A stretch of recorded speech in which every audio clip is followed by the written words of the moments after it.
Hey everyone, welcome back to Andytechome.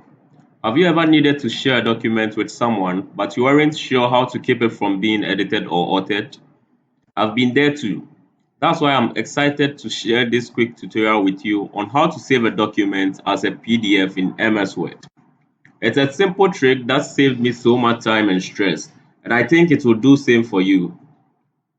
Before we start, don't forget to like, share and subscribe to my channel. Let's get started. You first open the document you want to save as PDF as I have done over here. After, you locate File on the menu bar and you click on it. From the drop-down menu, you click on Save As.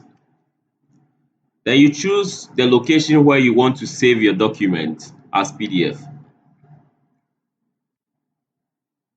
After, the Save As dialog box will open for you. Then you type in your file name if you haven't done that already. After typing in the file name, you click on the file type and you choose PDF as your file type.